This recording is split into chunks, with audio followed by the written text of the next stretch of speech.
आज हम जो इस मोर्चा में सम्मिलित हुए हैं, ये जो मोर्चा है संविधान सम्मान मोर्चा रैली, तो इस मोर्चे का उद्देश्य जो है कि हमारी जो एट्रोसिटीज़ को प्रतिबंध करने के लिए, उसको रोकने के लिए ये मोर्चा का आयोजन किया गया है। इसमें प्रमुख जो मांगे हैं हमारी कि एट्रोसिटीज़ जो कायदा है उसको स्ट्रिंजेंट बनाना चाहिए।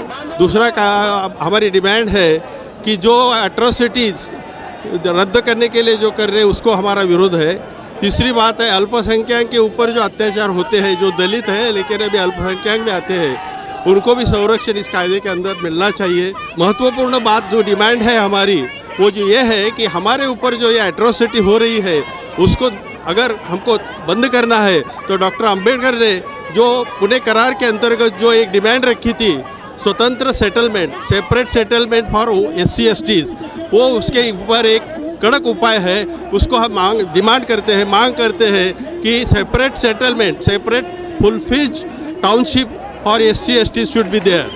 साथियों, ये जो संविधान सम्मान मोर्चा है, आज की स्थिति में जो महाराष्ट्र में मोर्चा चल रहा है एट्रोसिटी के विरोध में, हमारा सभी का यही कहना है कि जो भी SC/ST, OBC, VGNT और अल्पसंख्यक समाज है, यह एट्रोसिटी एक्ट उन्हीं का कवच है। अगर वही कवच निकल लिया तो महाराष्ट्र के अंदर आज की स्थिति में जो ही अन्याय, अत्याचार, बलात्कार जो हो रहा है, जैसे खोपड़ी बलात्कार केस के बारे में अभी तक कुछ हुआ नहीं, खरड़ा के बारे में कुछ तक अभी निर्णय हुआ नहीं, नासिक की जो 8 अक्टूबर में जो घटना है उसी के बारे में आज की स्थिति में कुछ पाया नहीं है। तो ये SC/ST, OBC, VGNT के बारे में जो एट्रोसिटी का जो कवच है वो निकलने का मत प्रयास करिए। ये जो संविधान मोर्चा है किसी पक्ष का, किसी पार्टी का, किसी संस्था का, किसी मंडल का नहीं है साथियों, ये सभी समाज का है, ये सोशल माइंड से है। आज हमने ये जो संविधान सम्मान मोर्चा का जो आयोजन किया है, हमारे बहुजनों का जो मूलभूत अधिकार है उसके खिलाफ षड्यंत्र रचने का काम इन लोगों द्वारा चल रहा है। जो एट्रोसिटी का जो कानून है जिसके तहत बहुजन लोगों को हमें जो न्याय मिलने का काम होता है उसको भी खारिज करने का काम कुछ चुने हुए लोग करने की साजिश कर रहे हैं। उसके खिलाफ आज इस ठाणे शहर में, ठाणे जिले के अंदर हमने बहुजन समाज ने आज ये शांतिपूर्वक मुख्य मोर्चा का आयोजन किया है। आम्ही अट्रॉसिटी कायद्यांचा सुरक्षित राहण्यासाठी आम्ही सगळा महिला आणि दलित समाज इथं उपस्थित आलेल्या सगळ्या आम्ही बंधू आणि भगिनी आमच्या खूप आमच्यावर अन्याय अत्याचाराचा खूप परिचाराने आमच्यावर अन्याय अत्याचार होतोय। आमच्या संविधानामधून जे काय आमचे कायदे आहेत त्या कायद्याला कुणी हात नाही लावा म्हणून आम्ही इथं सुरक्षित उभे राहिलेलो। आज या मोर्चासाठी आपण सगळे उपस्थित आहोत, पण मला एक सांगायचं आहे की या मोर्चाच्या माध्यमातून बाबासाहेबांनी जी तरतूद केली, जे घटना लिहिलेली आहे ती कुठेतरी त्यांनी विचारपूर्वक करून आमच्यानी प्रत्येक समाजासाठी केलेली आहे, ती फक्त आमच्यासाठी केलेली अशी नाही। आणि आम्हाला दलित हा शब्द वापरून आम्हाला अजूनही तुम्ही खालच्या जातीचे आहेत हे दाखवून देऊ नका। बाबासाहेबांनी आम्हाला स्वतःला एक न्याय, चांगला धर्म, सुंदर, स्वच्छ, नितळ असं शांततेचा धर्म दिलेला आहे, तो म्हणजे बौद्ध। आम्ही एक बौद्ध आहोत आणि आमचा उल्लेख बौद्ध म्हणूनच केला पाहिजे, दलित म्हणून आमचा उच्चार कुठल्याही चॅनलला, कुठल्याही प्रचारातून, कुठल्याही सभेतून, कुठल्याही भाषणातून आम्हाला दलित म्हणून तुम्ही लोक बोलू नका। आणि माझं म्हणणं एवढंच आहे की 60 वर्षापूर्वी बाबासाहेबांनी केलेलं आहे आरक्षण आणि आत्ता सगळेजण जागे झाले। इतक्या वर्ष काय तुम्ही लोक झोपलेले होते? आम्हाला असं म्हणते सफेद साड्या बघून आमच्या SJP-वाल्याला तर काही अक्कलच नाहीये, कुठं पण कशा कुण्या पण गाडीमध्ये चढतात, ते असं बोलायला लागल्यात। पोलीस स्टेशनमध्ये आम्ही गेलो उमरा कॉलनीमध्ये, तिथं पण आमची दखल घेतली नाहीये, आमची कुठे दखल घेतली नाहीये। मग का असं आम्हाला न्याय का नाही भेटत आम्हाला?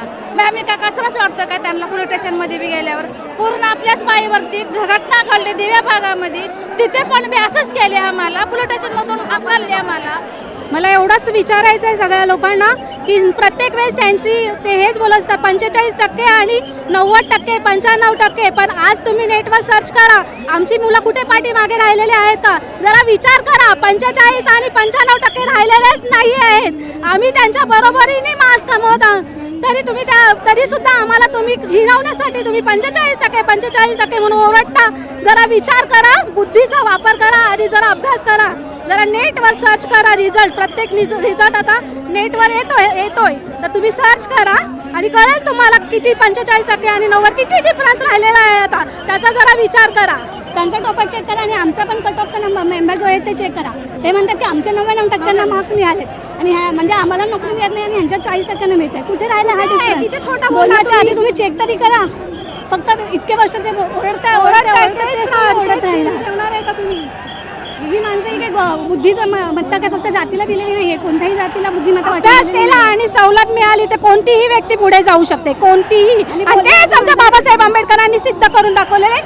आमच्या प्रत्येक फक्त बौद्ध समाजालाच नाही, ओबीसी SC ST या सगळ्यांना हक्क दिलेला आहे. परंतु प्रत्येक वेळेस बौद्ध समाजच पुढे येतो आणि टार्गेट सुद्धा तोच होतो. पण बौद्ध समाजच फक्त नाही, इतर लोकांनीही विचार करा. त्याचप्रमाणे ॲट्रॉसिटी कायदा हा कडक झालाच पाहिजे.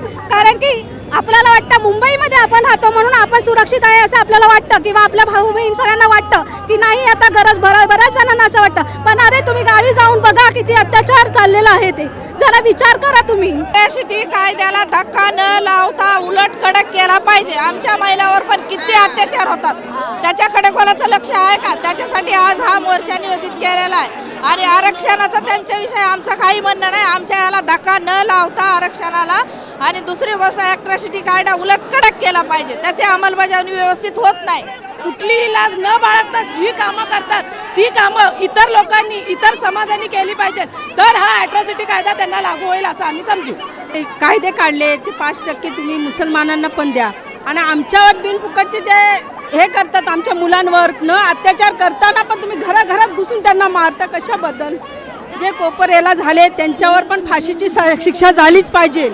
कुठल्याही परिस्थितीत त्यांना पहिला फाशी दिली पाहिजे. मराठा मोर्चामध्ये एका मुलीने सांगितलं की जे 99% भेटलेत त्यांनाही ॲडमिशन भेटत नाही. हे असं शक्यच नाही आहे, कारण की मराठा मुलींना एवढ्या पडतात पण 70% एवढ्या 99% मिळाल्यावर ॲडमिशन भेटणे शक्यच नाही. कारण की पहिली ही टक्केवारीनुसारच लिस्ट लागते, नंतर SC कास्टवरनं लिस्ट लागते आणि नंतर मग जेवढे हे असतं आरक्षणच्या सीट असतात तेवढंच आम्हाला ॲडमिशन मिळतं. असा कुठलाच नाही की मराठा लोकांवर अन्याय होतो की आम्हाला पहिला ॲडमिशन भेटतं त्यांना नंतर भेटतं, त्यांना भेटतच नाही, असं कुठल्याच कॉलेजमध्ये नाही आहे. नाही, हा प्रतिमोर्चा नाही, हा मूळ मोर्चा, ओरिजिनल मोर्चा तुम्ही तर. पण हा मोर्चा एक जातीय मोर्चा नव्हता. या मोर्चामध्ये दलित, बौद्ध, आदिवासी, इतर मागासवर्गीय, भटके विमुक्त आणि अल्पसंख्याक, धार्मिक अल्पसंख्याक मोठ्या संख्येने सामील झालेले होते. हा एका अर्थानं भारतीय जनतेचा मोर्चा आहे. त्यामुळे आमची मागणी अशी होती की ॲट्रॉसिटी प्रिव्हेन्शन ॲक्ट जो रद्द करण्याच्या बाबतीमध्ये किंवा त्याच्यामध्ये सुधारणा करण्याच्या बाबतीमध्ये किंवा तो शिथिल करण्याच्या बाबतीमध्ये एका समाजानं, आमच्या दृष्टीनं धनदांडग्या समाजानं तो कायदा रद्द करावा अशी जी मागणी केली होती, त्याचे तीव्र असे पडसाद या बहुजन समाजामध्ये उमटलेला आहे.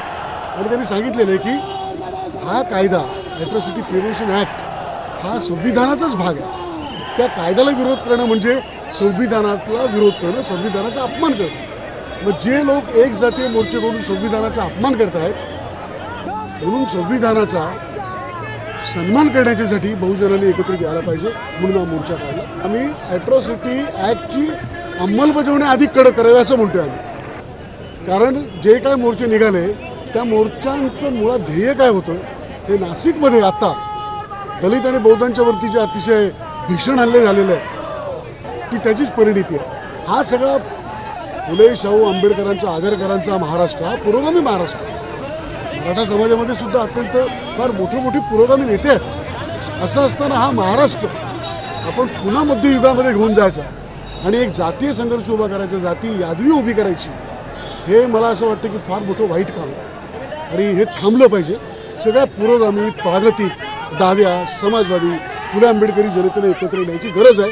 आणि ही एक जातीय जी दहशत सगळ्या महाराष्ट्रामधली सगळी कष्टकरी आणि शोषित जनता जी सहन करते तिचा पायबंद कुठेतरी बसायला पाहिजे म्हणून हा मोर्चा आम्ही काढला. तो आज संविधान सम्मान मोर्चा ठाणे में भीम सैनिक और विविध संगठन के कार्यकर्ता सदस्य आज लाखों की संख्या में यहाँ पे उपस्थित होके संविधान के जो एट्रोसिटी का कायदा है उसको कोई भी टच नहीं कर सकता, ये संदेश देने के लिए, पूरी दुनिया को संदेश देने के लिए यहाँ पे इकट्ठा हुए थे। इसके साथ साथ जो एट्रोसिटी के केसेस प्रलंबित है, एट्रोसिटी के ऊपर जो काम नहीं हो रहा है, इस अमल बजावनी ठीक से हो नहीं रही है, उसकी अमल बजावनी एकदम कड़क की जाए। सरकार ने इस पर बहुत ज़्यादा अच्छी तरीके से ध्यान दिया जाए और जो नासिक में और हर जगह पे जो अत्याचार हो रहे हैं वो तुरंत बंद किए जाए और आरोपी पे कठिन से कठिन कार्रवाई की जाए। इस मांग के लिए यहाँ पे पूरे महाराष्ट्र से, पूरे मुंबई से आज संडे का दिन होने के बावजूद भी लाखों की संख्या में, लाखों की तादाद में लोग यहाँ पे आए और सरकार को ये संदेश दिया कि एट्रोसिटी का कायदा इतना सख्त है, उसको कोई टच नहीं किया जा सकता, ना कोई टच कर सकता है। हमारे मोर्चा का मांग है कि महाराष्ट्र में दलित समाज के ऊपर अन्याय अत्याचार बढ़ गया है। महाराष्ट्र में मराठा समाज मोर्चा निकालकर हमारा एट्रोसिटी एक्ट रद्द करने का मांग कर रहा है। हमारा मराठा समाज का और हमारा कोई दुश्मनी, हमारा कोई वाद नहीं है। इसलिए मराठा समाज को जो आरक्षण चाहिए, वो मराठा समाज को आरक्षण मिलने के बारे में हमारा कोई शिकायत नहीं है, परंतु बाबा साहब आम्बेडकर जी ने हमारे समाज के लिए, संरक्षण के लिए ये जो एट्रोसिटी एक्ट का कानून लिखा है, वो कानून बदलने का, नहीं तो एक कानून में कोई चेंज करने का महाराष्ट्र गवर्नमेंट हो या केंद्र सरकार हो, ऐसा कोई प्रयत्न हो जाएगा तो ये देश का अम्बेडकरी समाज रोड पे उतरेगा और सरकार को ये कानून के खिलाफ उनका गवर्नमेंट को जागा दिखाएगा। अनुसूचित जाति जनजाति अत्याचार प्रतिबंध अधिनियम 2015 की धारा 14 का उपधारा 1 के अंतर्गत जो 2 के अंतर्गत जो विशेष न्यायालय की स्थापना जो हर एक जिला में होनी चाहिए, वो स्टेट गवर्नमेंट ने अभी तक की नहीं है।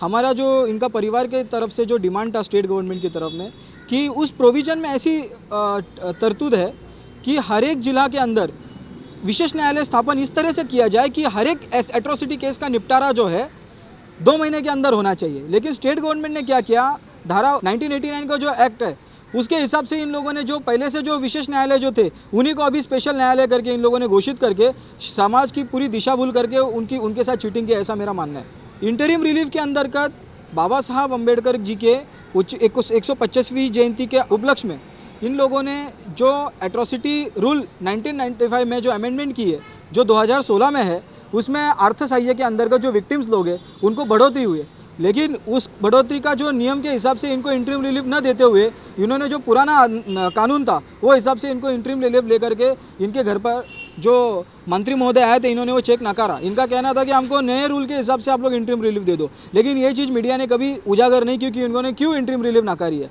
तो अभी इन लोगों ने 2-3 महीना होने को आया, इस परिवार को 1 रुपये की इंटरिम रिलीफ न मिलते हुए, इसलिए हम लोगों ने थाने के डिस्ट्रिक्ट सेशंस कोर्ट में एप्लीकेशन फाइल किया और उन्होंने डिस्ट्रिक्ट मैजिस्ट्रेट को आदेशित किया है कि आप इनको इंटरिम रिलीफ प्रोवाइड करो। तीसरा मुद्दा जो था हमारा, इस एट्रोसिटी एक्ट के अंतर्गत 2016 के तरतूद के अंतर्गत कलम 15A के 10 उपनियम 10 के अंतर्गत वीडियो रिकॉर्डिंग हर प्रोसीडिंग की होनी चाहिए और वो विक्टिम का राइट है, ऐसी वो प्रोविज़न है।